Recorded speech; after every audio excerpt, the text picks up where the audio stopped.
ঘিরে তৃণমূলের গোষ্ঠীদ্বন্দ্ব, জমি দখল ঘিরে রণক্ষেত্র ধাপার মাঠপুকুর এলাকা।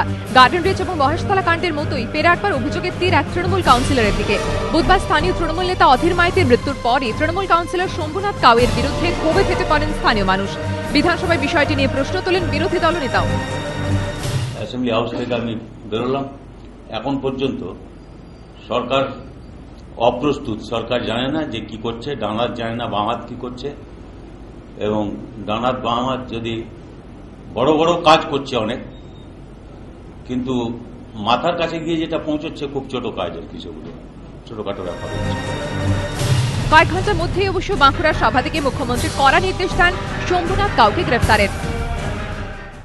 ধাপা ট্যাংরার ওখানে একটা গন্ডগোলে একটা জমি দখলকে কেন্দ্র করে একজন মানুষ অসুস্থ ছিলেন, সম্ভবত তিনি মারা গিয়েছেন এবং ওই গন্ডগোলের মধ্যে পড়ে, এবং আমরা খুবই দুঃখিত। আমরা প্রপার স্টেপ নিচ্ছি, যেই করুক। তৃণমূল কংগ্রেসের কাউন্সিলর শম্ভুনাথ কাওয়াইয়ের নেতৃত্বে হয়েছে এবং তাকে আমি কলকাতা পুলিশকে ইনস্ট্রাকশন দিয়েছি ইমিডিয়েট অ্যারেস্ট করবার জন্য। ঘটনার পরপরই কেন কড়া অবস্থান নিলেন মুখ্যমন্ত্রী? রাজনৈতিক পর্যবেক্ষকদের ব্যাখ্যা, সম্প্রতি পুরো প্রতিনিধিদের নিয়ে বারবার বিড়ম্বনায় পড়েছে তৃণমূল। প্রথমেই গার্ডেন রিচ কাণ্ড, যেখানে খুনের অভিযোগ উঠেছে তৃণমূল কাউন্সিলর মোহাম্মদ ইকবালের বিরুদ্ধে। দীর্ঘদিন পালানোর পর সিআইডির জালে ধরা পড়েন ইকবাল।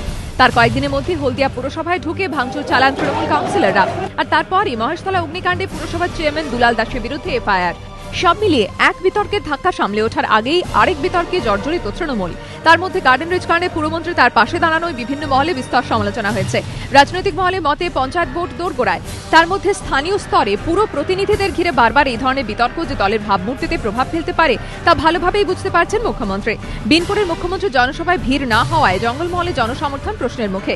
সেসব কথা মাথায় রেখে এবার সময় নষ্ট না করে সরাসরি কঠোর পদক্ষেপের নির্দেশের পথে হাঁটলেন তিনি। ধাপা নিয়ে কোনো অস্ত্র তুলে দিতে চাইলেন না বিরোধীদের হাতে। এবিপি আনন্দ।